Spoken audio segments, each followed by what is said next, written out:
여러분 안녕하세요. 좋은 주식팀입니다. 날씨가 너무 덥습니다. 밖에 뭐 어디 돌아다닐 수가 없는 그런 상황. 조금만 다녀도 조금만 움직여도 땀이 줄줄 흐르고 그런 더위가 계속 이어지고 있어요. 뭐 한 달은 안 됐나요? 하여튼 엄청 더운 날씨가 이어지고 있습니다. 다들 건강 관리를 잘 하시면 좋겠고, 오히려 이런 날 어디 돌아다니는 것보다 이렇게 앉아가지고 차트 들여다보고 뭐 실적 들여다보고 이런 게 훨씬 더 재밌는 것 같아요.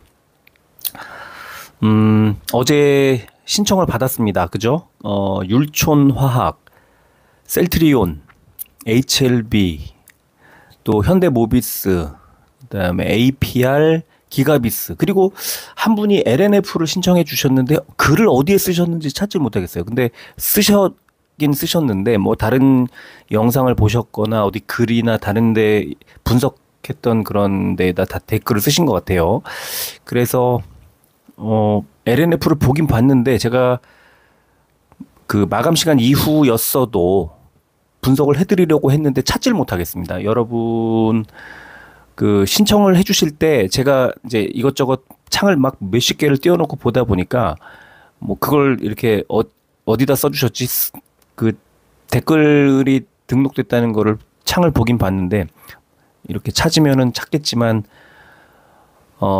신청하시는 분이 매우 친절하게 제가 보기 편하게 신청을 해주셔야 제가 그것도 마감 이후에 써주신 건데 되게 안타깝습니다. 제가 그래서 아까 LNF 같은 경우에는 제가 지금 최근에 그 목요일 종가였나요? 그 이틀 급락하던 날 두 번째 급락의 종가에 매수를 하고 다음 날 지금 이제 많이 올라온 상태여서 저와 이제 우리 회원님들이 최근에 승부주처럼 이제 생각하면서 그 매수를 했던 이제 2차 전지를 제가 주목하자고 말씀을 드리던 이제 그 무렵에 매수를 해서 조금 제가 생각했던 것들을 좀 알려드리면 좋을 텐데 신청을 신청하신 분도 처음 아이디랑 이런 것도 자주 오신 분이 아니어서 제가 잘 모르겠고요. 일단은 6종목으로만 그냥 하는 걸로 하겠습니다. 만약에 제가 이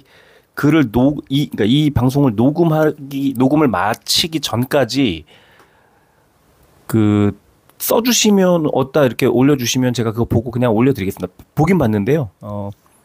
일단은 6종목만 분석해 드리는 걸로 하고 대신에 6종목이면은 이것도 많아요. 사실은 한 종목당 10분씩 잡으면 1시간이고 한 7, 8분씩 잡아도 한 뭐 거의 50분 가까이 되기 때문에 이거 보통 그 좀 시간이 많이 걸립니다.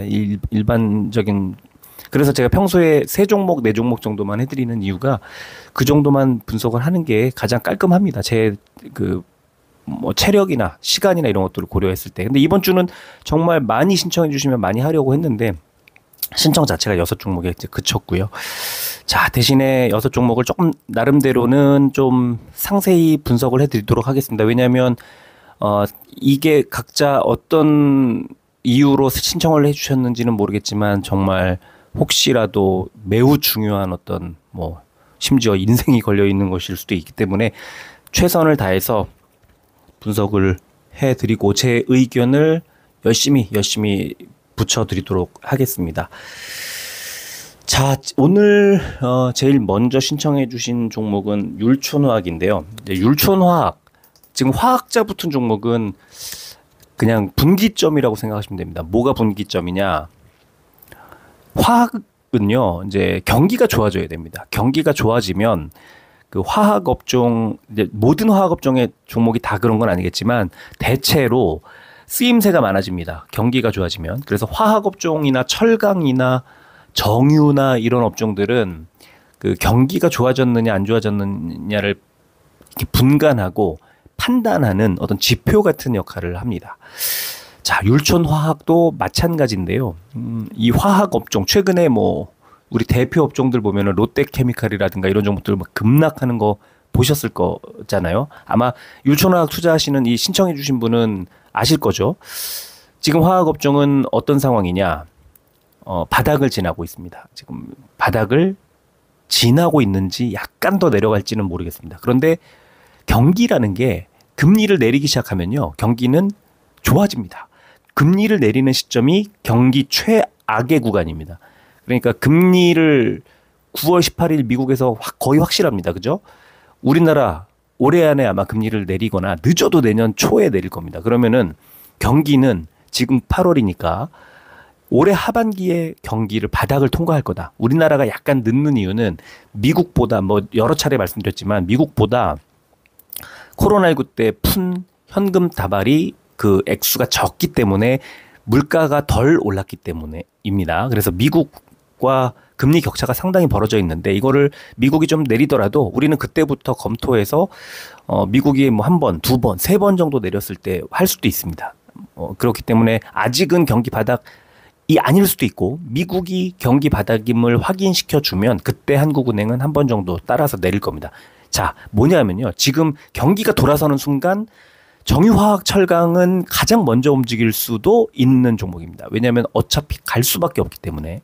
그래서 율촌화학 또는 무슨 화학, 무슨 케미칼 이런 거 붙어 있는 종목들은 지금 언제부터 이걸 투자하고 계신지 모르겠지만 이미 굉장히 이 경기 침체라든가 금리를 계속 올리는 시점이 몇 년간 이어졌는데 이 종목들을 계속 가지고 계셨다면 투자의 방법이나 방향 설정, 방향을 읽는 그 뭔가 체계가 뭐가 잘못된 겁니다. 이 종목들은 지금부터 투자를 고려해야 할 업종이지 지금까지 들고 있으면서 지금 고민할 종목이 아니라는 거죠. 지금은 전혀 다른 종목들에 투자를 하고 있다가 지금쯤 관심을 가질 만한 종목인데 그게 좀 아쉽다는 생각이 먼저 들고요. 자, 일단 좀 이 종목을 좀 자세히 보겠습니다. 어떤 사업을 하는 회사냐? 필름 형태를 기반으로 하는 전자 소재 부품, 플라스틱 필름 및 포장재를 제조 판매하는 회사입니다. 이 회사는 당연하게도 전자 소재, 무슨 반도체라든가 IT, 가전, 뭐 또는 여러 가지 다른 상위 그 화학 업체들 이런 업체들이 잘 가야 따라 잘 갑니다. 그래서 이 종목이 선도하는 업종도 종목이 일단 아니기 때문에 조금 늦게 이제 올라갈 겁니다. 뭐가 올라가도 늦게 올라갈 겁니다. 자, 실적 지금 2분기 실적 아직 안 나왔기 때문에 1분기 실적을 보면 자, 영업 적자가 작년에 이맘때에 17억 원에서 56억 원으로 3배 반 정도가 늘었습니다. 수익 매출액은 1,044억 원에서 1,142억 원으로 오히려 늘었는데 영업 적자가 많이 늘었습니다. 판관비도 일단 한 8억 원 정도가 늘었고 바로 윗칸에 판관비 보면 늘었고요. 이제 좀 더 자세히 들여다봐야 되겠지만 오늘은 그걸 보지는 않겠습니다. 1분기 실적이니까 2분기 실적 보고서는 이번 주에 다 나옵니다. 8월 16일까지 다 나오니까 그때 이번 주 반기 실적 보고서를 보면 율촌화학의 세세한 내용을 다 알 수 있으니까 조금 그 재무제표를 뭐 볼 줄 모른다고 생각하시더라도 한번 보시면 좋겠습니다.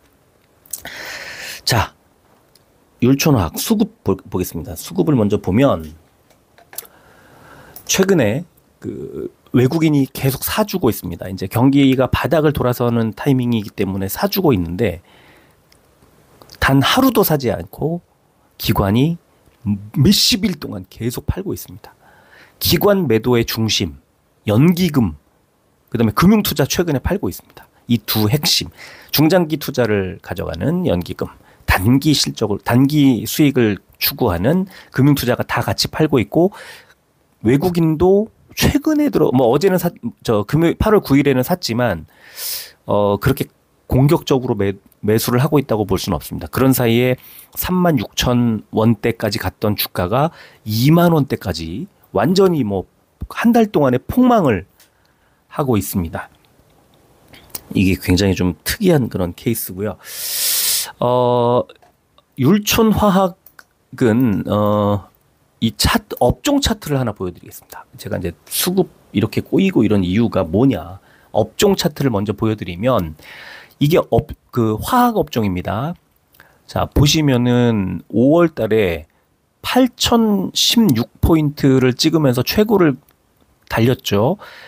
2021년 5월 달에. 근데 2020년 3월은 코로나 때입니다. 그러니까 코로나 이후에 반등이 2,800에서 8,000까지 쫙 올라갔다가 점진적으로 빠지고 있고 2023년 1분기를 지나면서 빠집니다. 계속 빠집니다. 그래서 여기까지 내려와 있는 상태고 여기서 만약에 좀 더 내려가면 거의 코로나 사태 부근까지 완전히 뭐 엄청 추락을 할 건데 그럴 일은 없습니다. 그럴 일은 없습니다. 이거는 단언할 수 있습니다. 그러니까 지금 화학은 그 정도까지 밀릴 단계가 아닙니다. 지금부터는 이제 돌아서기 시작할 거고 지난주 이거 주봉이거든요. 지난주에 그 아래 꼬리를 길게 달고 있습니다. 바닥을 거의 확인하지 않았나 싶고요. 아래쪽에 동그라미 친 부분 보시면 RSI 지표인데 RSI가 이렇게 날카롭게 과매도, 낙폭 과대 쫙 밀려 내려온 구간은 코로나19 이후에 처음입니다. 그러면 지금은 매수를 고려할 만하다. 왜? 코로나 때도 보시는 것처럼 급반등이 나올 수 있는 자리까지 밀려 내려왔기 때문에 그렇습니다. 코스피 화학은 지금 관심 가질 만한 자리지 매도를 고려할 만한 자리는 아니다. 늦었다. 적어도 2021년도 그리고 2023년도, 2024년도 최근 한 달쯤 전에 이렇게 3번 정도는 그 매도할 만한 아주 확실한 어떤 힌트를 계속 주고 있었다. 이걸 알 수가 있고요. 자, 일봉을 보면 이 율촌화학도 지금 그 저점 이런 걸 볼 수가 없기 때문에 주봉으로 넓혀서 보겠습니다. 그러면 지금 자리가 2만 원 정도 되는 자리가 그 2021년에 바닥, 2021년 하반기에 또 한 번 바닥, 그리고 2020년에는 고점 부근을 형성하면서 완벽한 매물대를 형성하고 있습니다. 2만 원. 여기서 더 추가로 밀린다고 할 때는 2022년의 바닥 자리가 18,000원입니다. 그러니까 율촌화학은 2만 원 정도가 저는 바닥이라고 보는데 혹시 더 밀리면 18,000원까지는 열어두자. 더 빠질 수 있다는 것을 인정하자는 건데요. 이미 지난주에 2만 원 부근까지 밀리면서 바닥 확인하고 반등을 했습니다. 주봉상으로. 자, 급락이 4만 원 넘고 4만 5천 원도 넘었던 거의 5만 원 가까이까지 갔던 주가가 2만 원까지 밀려 내려온 상태. 거의 반토막도 더 났죠. 자, 지금 자리는 일단 갖고 계시다면 홀딩하면서 견뎌야 됩니다. 견디면 올라갑니다. 그런데 만약에 물타기를 하겠다면 조금씩 물타기를 하는 것도 나쁘지 않은 자리다.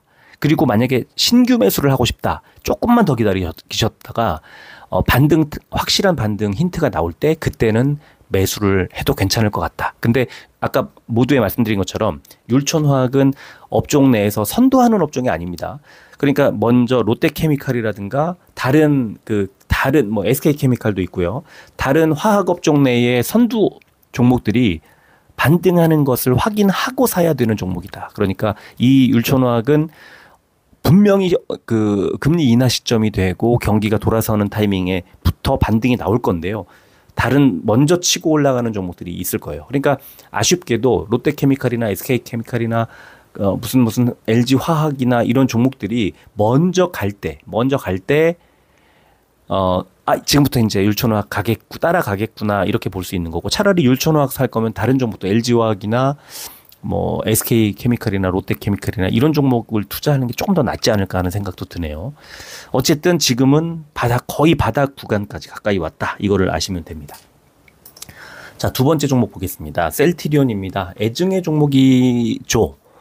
또 뭐 지금 셀트리온보다 더 좋은 종목은 사실 꼽기 어려울 정도의 모멘텀을 가지고 있습니다.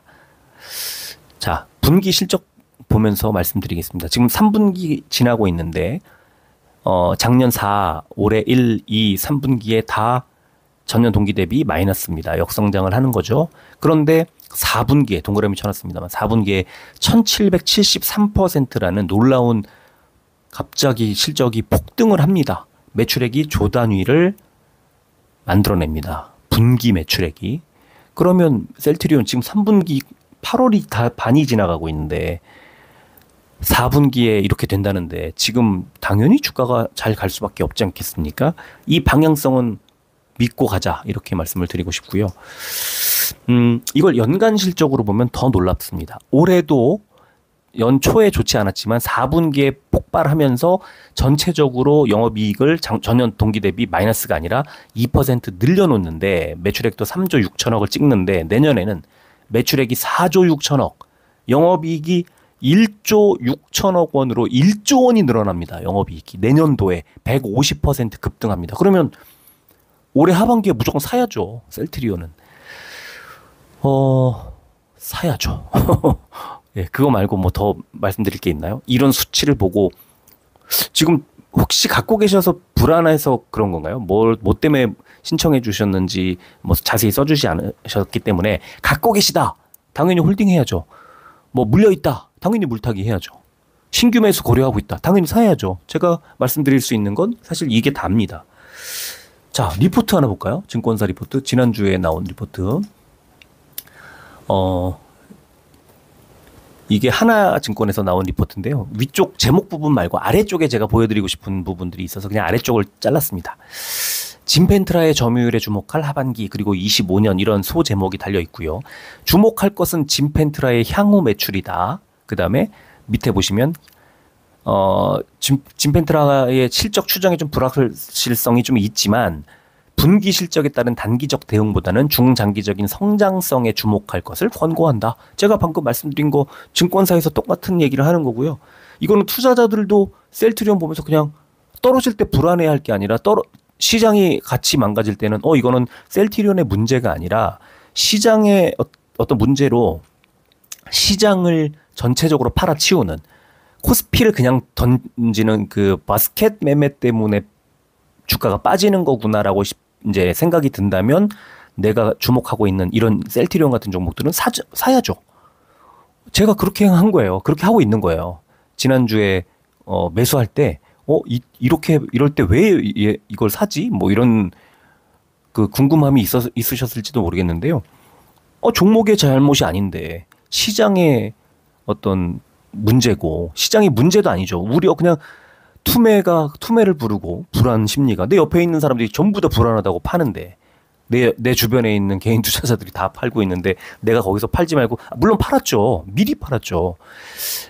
사람들이 굉장히 불안감이 폭발하던 그 타이밍에는 조금 사는 거예요. 뭐 그렇다고 100% 200%씩 사는 그거는 뭐 돈이 많은 사람들은 그렇게 하겠지만 그거보다는 조금씩 한 뭐 10% 20%씩 사든가 아니면 정말 확실하다면 그냥 뭐 팔았던 거 찔끔찔끔 나눠서 팔았던 거 한꺼번에 다 메워버리는 것도 방법이고요. 그래서 지금은 증권사도 똑같은 얘기를 하는 거다. 이 정도로 생각하시면 될 것 같아요. 수급 보겠습니다. 셀트리온 최근에 외국인이 팔고 있습니다. 그런데 기관이 사고 있습니다. 그리고 한 달 누적으로 보면 기관만 사고 있습니다. 그럼 기관 믿고 가면 됩니다. 기관 누가 사고 있습니까? 연기금이 사고 있습니다. 압도적으로 84만 주를 사고 있습니다. 그러면 셀트리온 장기로 그냥 연기금은 장기로 가는 겁니다. 그런데 단기로 본다고 제가 말씀드렸던 금융투자도 최근 이틀 동안 매수했습니다. 금융투자 계속 팔고 있던 그 시기 20만 9천 원에서 18만 2천 원까지 빠질 때 금융투자가 계속 팔아치웠습니다. 사실 금융투자만 팔았습니다. 그래서 금융투자가 팔 때 빠졌고요. 그 다음에 연기금이 살 때 반등이 나오고 있는 겁니다. 뭐 외국인도 이제 사주고 있지만 최근에 그래서 금융투자가 다시 매수로 돌아선 지금 시점은 수급에도 별로 문제가 돼 보이지 않고요. 어떻게 보면은 아까 그 실적 1조 원이 막 늘어나고 이런 정도의 실적이라면 20만 원 밑에 19만, 18만 이런 자리는요. 이제 앞으로 아마 영영 못 볼 수도 있습니다. 그리고 과거처럼 막 30 얼마 이렇게 올라가는 그런 타이밍이 생각보다 금방 올 수도 있기 때문에 그때 지금 18만 원, 19만 원에서 한 22만 원, 3만 원만 가도 그때 살 걸 하면서 못 사실걸요. 그러니까 지금 그냥 뭐 실적 방향성만 보고 가는 거죠. 아주 정밀하게 매수 신호 잡고 싶다. 매수 타이밍 잡고 싶다.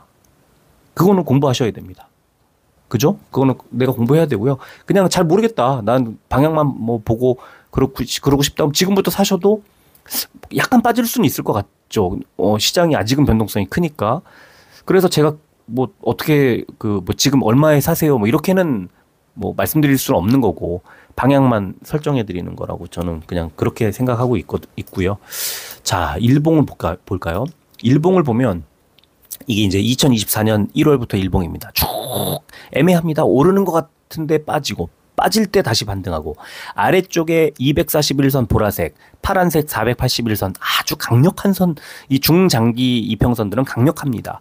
8월 초에 지난주에 있었던 폭락에서도 분홍색 241선 밑으로 안 빠지죠. 아주 강력한 지지 라인입니다. 그러면 이건 뭐 확실하고요.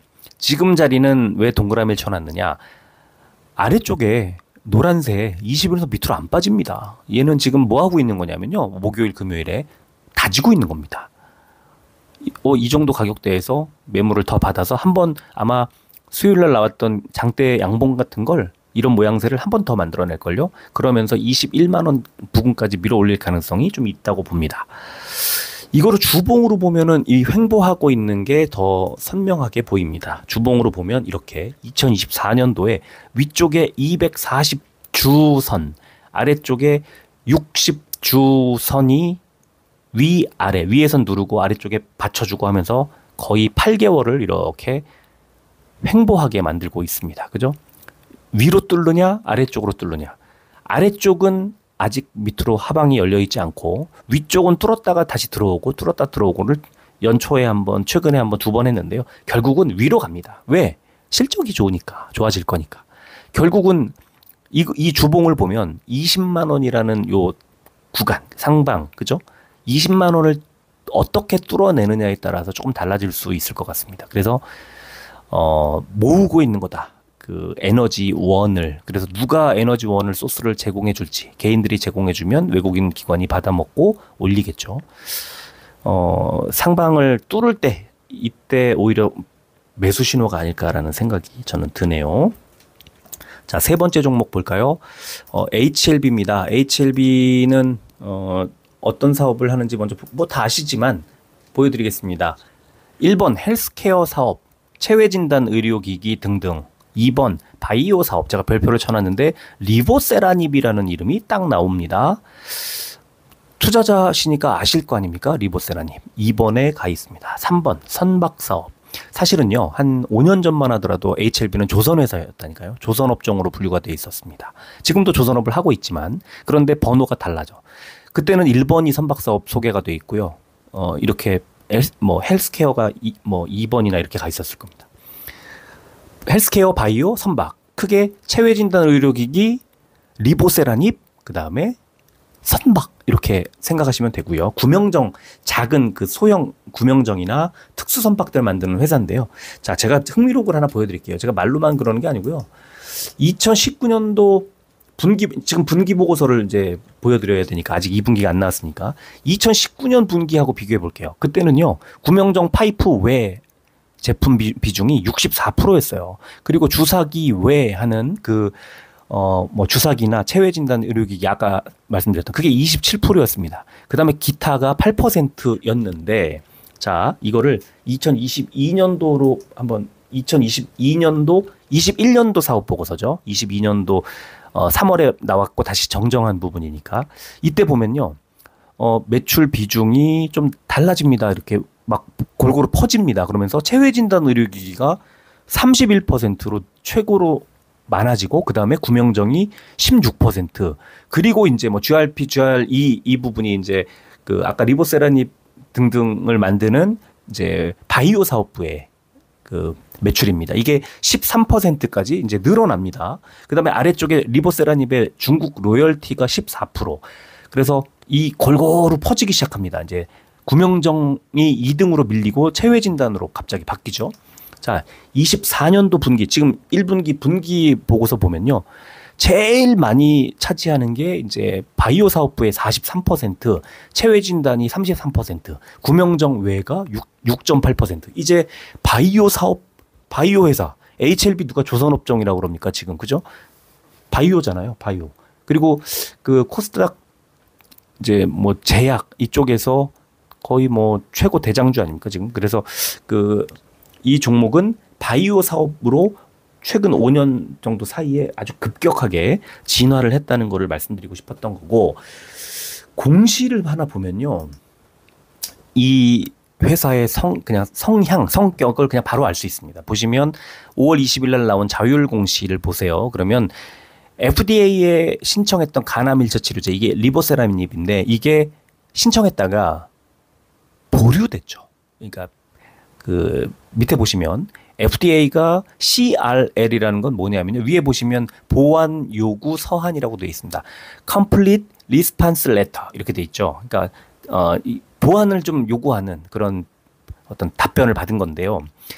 1번, 2번 여기에 리보세라닙의 승인을 보류한다. 이 내용이 하나 있고, 그 다음에 여행 제한 때문에 임상을 완료하지 못했다. 1, 2번이 나와 있죠. 그래서 이 HLB의 미국 내 종속 회사인 엘레바 테라퓨틱스라는 회사가 이 두 가지 보완 사항을 신속하게 보완을 해서 FDA에 다시 신청할 예정이다라고 5월 20일 날 공시를 했습니다. 그리고 신청을 하면 그로부터 6개월 이내에 FDA가 승인 여부를 결정하게 됩니다. 라고 공시를 했죠.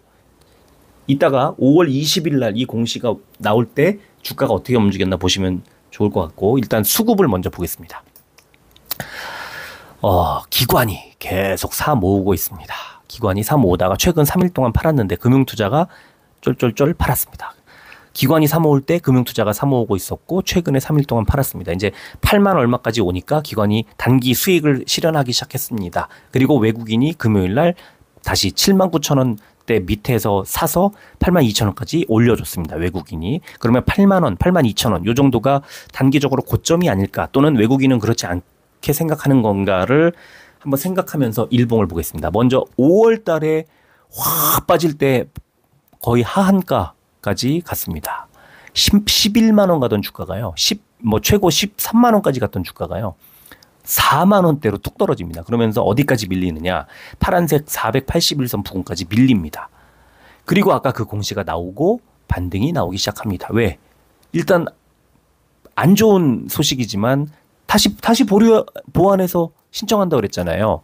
신청을 하면 6개월 이내에 다시 한다고 그랬으니까 지금은 한창 그 리보세라닙의 보완 사항을 채워넣고 있는 구간이겠구나. 그러면 4만 얼마에서 지금 8만 2천 원까지 다시 올려놨으면, 또 단기적으로는 7월 초에 10만 원 가까이까지 2배 넘게 2.5배를 늘렸습니다. 그러면은 HLB는 지금 10만 원 가까이까지 9만 원 얼마까지 붙였다가 다시 7만 원대까지 떨어졌다가 8만 원 왔다 갔다 하고 있죠. 지금 21선, 11선, 5일선 단기 이평선들을 횡보하고 있는 자리에서 밑으로 일단 더 안 빠지고 버텨주고 있습니다. 누가 사서? 아까 외국인이 사주면서, 그리고 최근에는 금융투자가 사주면서.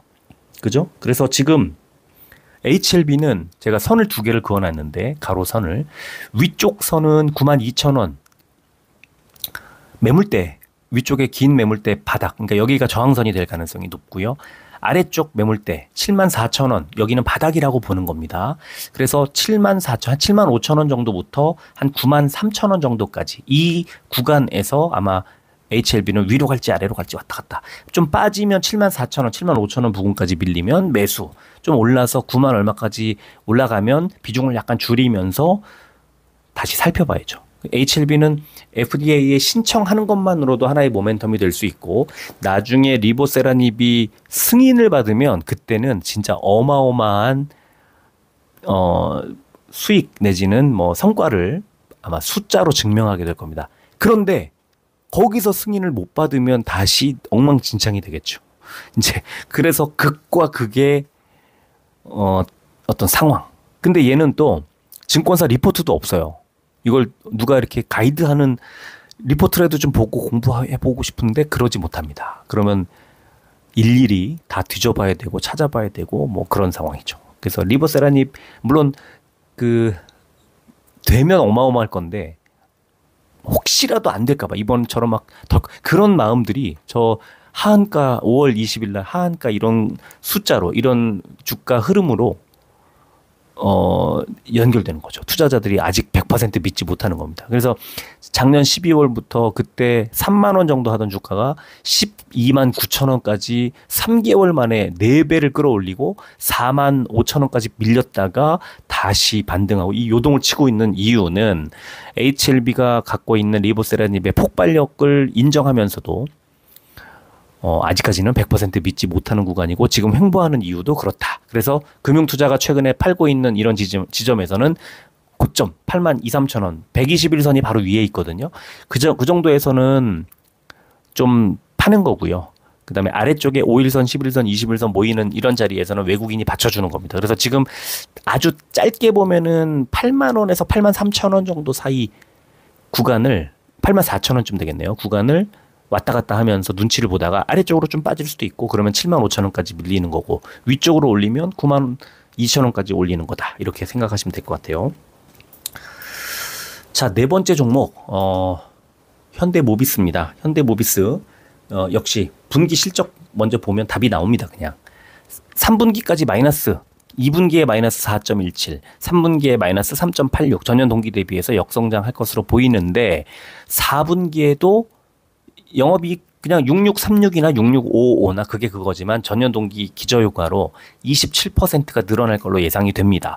그러면 영업이익이 비슷한데 전년 대기 대비해서 좋다고 이게 좋은 건가? 매출액이 늘잖아요. 매출액이 14조 원대에서 15조 원대로 최초로 분기 실적을 뚫어냅니다. 의미가 좀 있어 보입니다. 자, 연간 실적 볼까요?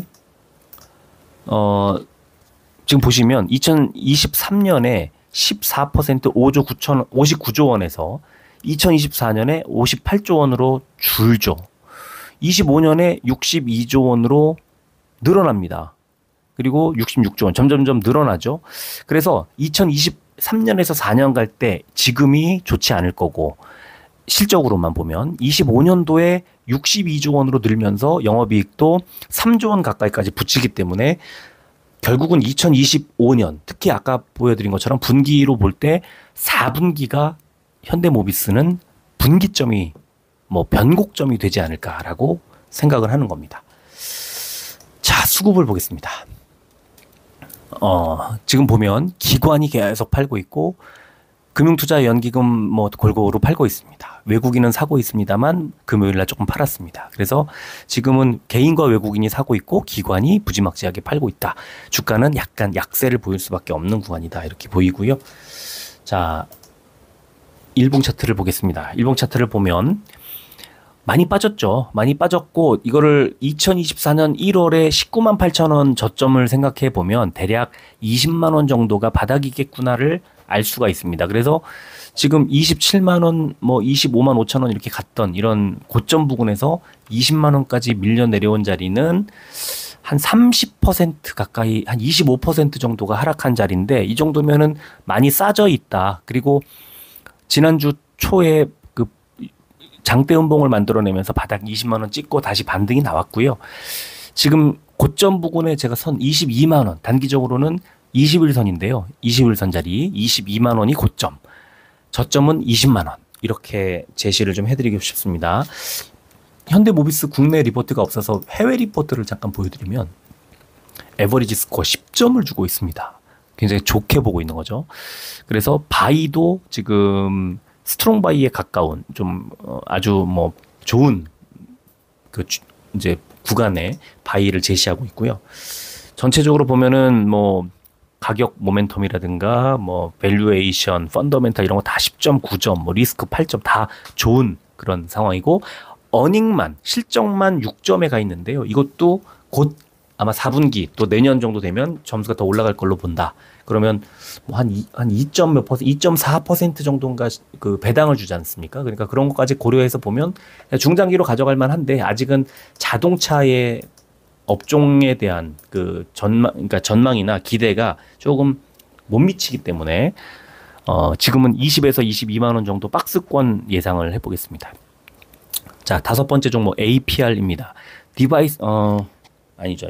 리포트를 먼저 보여드리면 안 되고 역시 그렇죠. 사업을 먼저 보여드리겠습니다.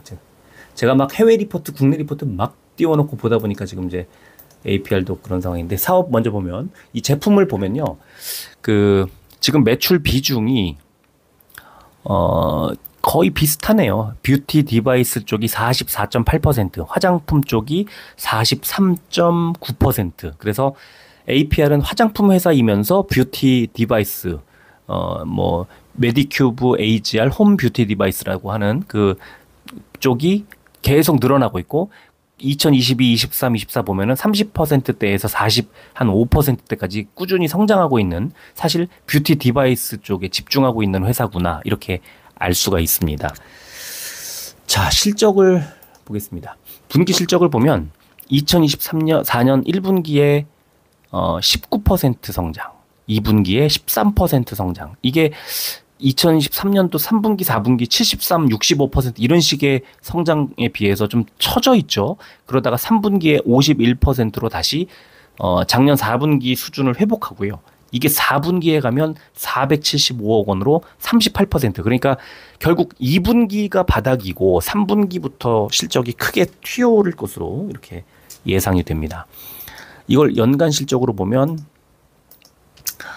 2022년도에 174%, 23년도에 165%에서 올해 31% 수준으로 조금 떨어지고 내년에 26%, 내후년에 22% 폭발적인 성장을 하는 그런 성장주가 아닌 이제 어느 정도 좀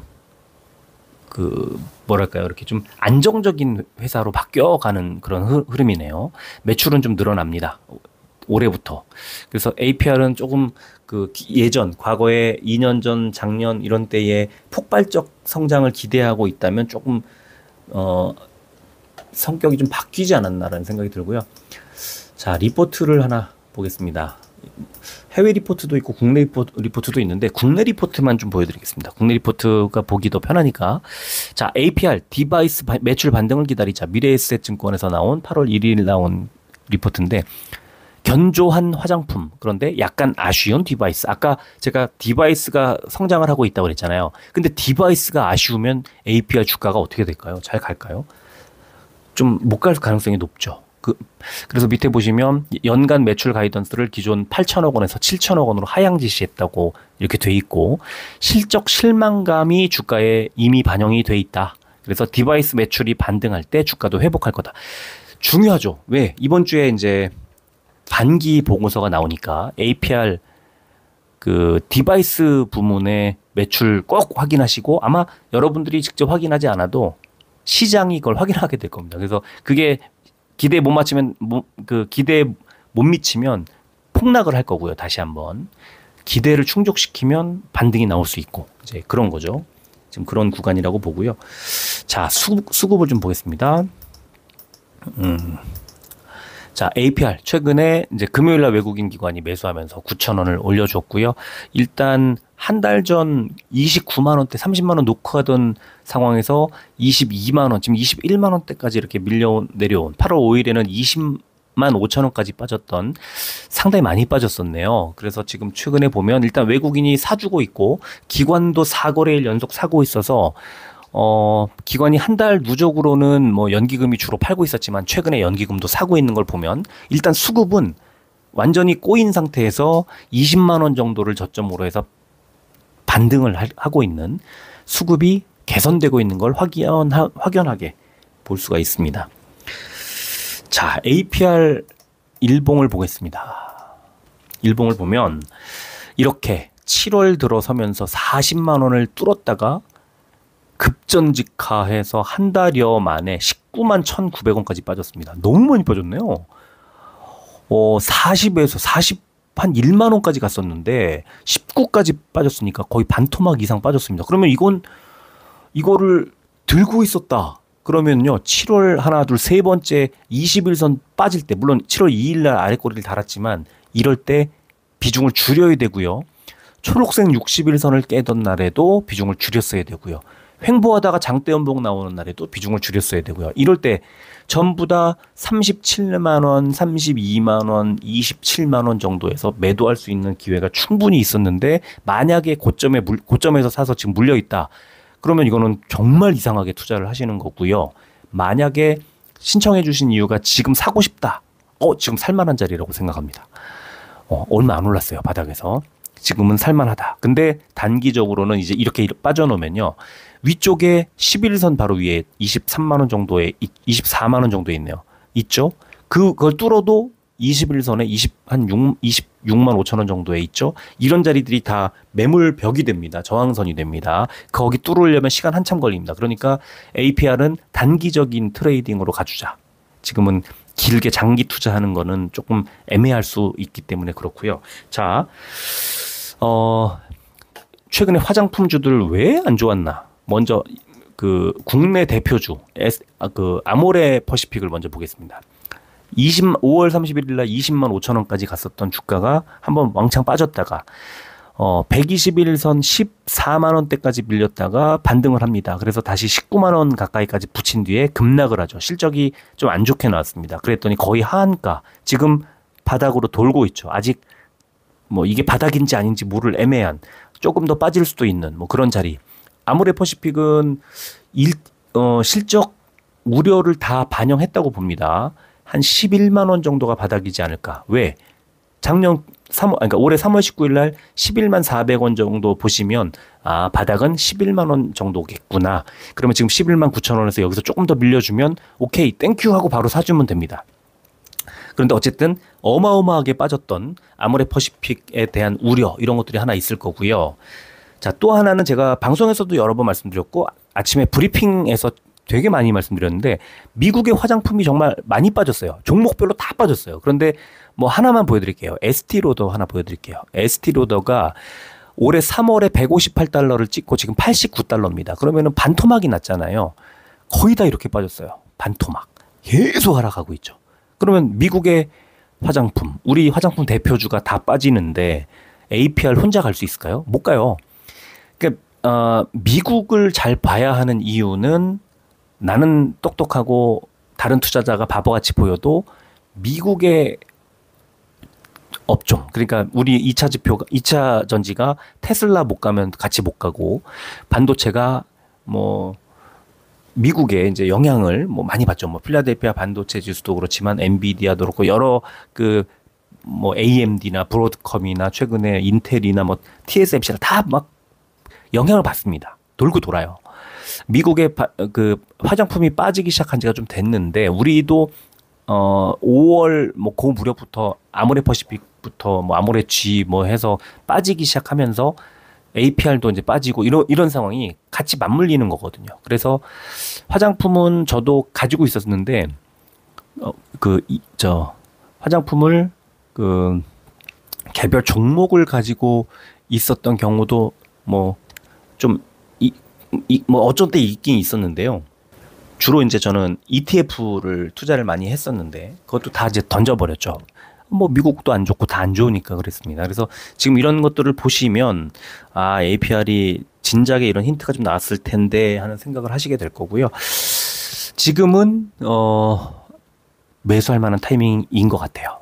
이제 너무 빠졌고 시장에 불안한 그런 것들도, 불안성도 좀 가셨고, 이제 그런 생각이 좀 들고요. 자, 마지막 종목입니다. 기가비스 분기 실적 먼저 보겠습니다. 2분기 때 마이너스 61%, 1분기 때 적자 전환, 이러면서 주가가 잘 가기는 좀 어려운. 그러니까 반도체에 거의 최후의 보루 같은 기판을 만들고 기판을 검사하고 이런 회사들, 삼성전기, 그다음에 뭐 기판 검사하는 기가비스, 이런 회사들은 반도체가 다 올라가고 나면 어쩔 수 없이 얘도 따라 올라갑니다. 올라가기 싫어도 올라가요. 근데 반도체가 바닥을 돌고 어려움을 겪으면 얘네들은 끝까지 어려움을 겪습니다. 그러니까 올라갈 때 무조건 따라 올라갈 수밖에 없는 종목인데, 빠질 때 또 무조건 안 좋을 수밖에 없는. 근데 3분기에 72%라는 숫자를 기록하죠. 영업이 기록할 것으로 예상되죠. 그런데 4분기에 다시 전년 동기 대비해서 마이너스 0.63, 애매합니다. 이게 분기 실적을 보면 매출액은 크게 올라가는데 영업이익이 별로 안 뛰어오릅니다. 연간으로 봐야 될 것 같죠? 연간 실적 보면은 24년에 마이너스 57%, 올해 뭐 반토막 이상의 최악의 실적을 기록한 뒤에 내년에 다시 400억 원이라는 영업이익 최고 기록을 깰 것으로 예상이 됩니다. 166%. 내후년에 650억. 62%. 그러면 올해가 지나가야 되겠죠. 아까 4분기 되게 애매합니다만 어쨌든 4분기 지나고 내년 1분기 그러면 올해 3분기는 지나야 될 것 같죠. 시간 문제입니다. 기가비스가 실적을 토대로 이제 방향을 위로 잡으려면 시간이 좀 걸린다. 그러나 방향은 선명하다. 이제 거의 끝났다. 이렇게 보시면 되고요. 수급을 보겠습니다. 개인과 외국인 계속 팔고 있는데 금요일 날 개인과 외국인이 사주면서 기관이 계속 사다가 최근 3거래일 연속 팔고 금융투자가 던지고 있습니다. 금융투자가 던지기 시작한 시점 4만 원을 뚫었더니 던지네요. 한 달 전 5만 2천 원대까지 갔던 주가가 3만 6천 원, 3만 8천 원 이런 구간까지 밀려 내려온 상태 많이 빠져 있는데 여전히 수급은 그렇게 뭐 좋아 보이진 않습니다. 자, 일봉을 보겠습니다. 계속 하락하고 있는 게 그냥 눈에 보입니다. 그렇죠? 이게 지금 1년치인데 상장한 지가 이거보다 얼마 안 돼요. 그래서 이제 역대 최저점을 기록하고 있습니다. 그러면 자, 최저점 8월 5일 날 34,500원. 이 자리가 다음번 하락을 하더라도 다시 저점이 될 겁니다. 그러니까 지금 38,000원인데 35,000원 정도 가까이까지 밀리면 무조건 매수하면 시간이 다 해결해 줄 겁니다. 뭐 8만 원, 9만 원까지도 충분히 갈 수 있습니다. 시간 길게 보면. 왜? 반도체는 이제부터 시작이니까요. 그래서 기가비스는 무조건 좋아질 수밖에 없는 종목이라는 거죠. 그게 이제 제가 말씀드리고 싶은 내용입니다. 지금 최저점까지 밀려 내려왔고 중간에 뭐 저도 기가비스 좋아하는 종목이고 그 기술력 하며 영업이익률 하며 이런 것들이 다 좋은 회사라는 걸 알고 있는데 업황이 이렇게 되고 실제로 수급이 꼬이고 일봉 차트에 이렇게 안 좋은 그런 그 내용이 그냥 그대로 차트에 그냥 그려지기 시작하면 던져야죠. 던져야 되는데 지금은 팔 타이밍은 아니고요. 앞 숫자 3이라는 숫자 있는 동안에는 뭐 돈 생길 때마다 물타기가 하는 것도 괜찮다고 보고요.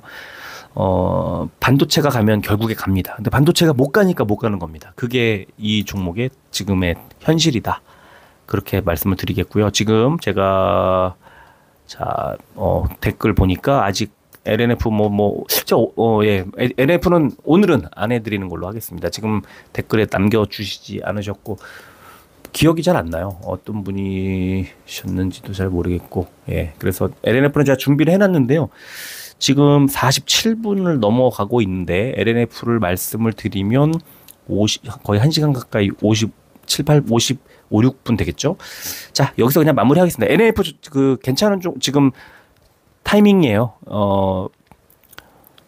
역시 시간과의 싸움, 시간과의 싸움입니다. 지금 최근에 급락할 때 들고 있었다면 그건 투자 방법이 잘못된 거고요. 지금 마지막에 샀는데요. 하락한 뒤에 지금 2차 전지 올라간다고 그래서 샀는데요. 그러면 굉장히 가능성이 높은 거죠. 지금 분위기로 볼 때 2차 전지는 어제도 제가 수급 영상에서 말씀드렸잖아요. 외국인 기관이 다 사고 있고 그러면 LNF뿐만 아니고요. 사실 2차 전지 에코프로 BM들, 포스코들 다 아마 다 좋을 겁니다. 지금 증권사 리포트들만 찾아 읽어보세요. 그러면은 2차 전지 이제 막 그 바닥을 돌아서는 이제 것들이 보일 거고요. 만약에 혹시 재무제표 조금 보실 수 있다고 하면 2분기가 바닥이니까 2분기 지나고 3분기가 지나면 본격적으로 올라가기 시작할 겁니다. 지금은 아직은 확실하다고 말씀드리기는 좀 어렵고, 예, 결론부터 그냥 말씀드리면 LNF 더 오르기 전에 지금 조금 더 사놓는 것도 괜찮다고 봅니다. 기다려야 됩니다. 많이 기다려야 됩니다. 그게 이제 문제죠.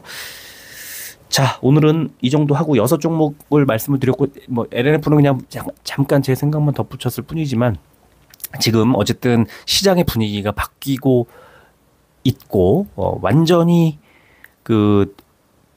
정말 최악의 어디 구렁텅이로 빠지는 줄 알았던 그 저점을 이제 통과한 느낌이죠. 지난주에 변동성을 완전 키우면서. 그래서 제가 볼 때 이제 이 정도면 또 불안한 정도는 좀 지나가지 않았을까 이런 생각을 한번 해봅니다. 자, 오늘은 이 정도 하고 마무리하겠습니다. 끝까지 들어주셔서 고맙습니다.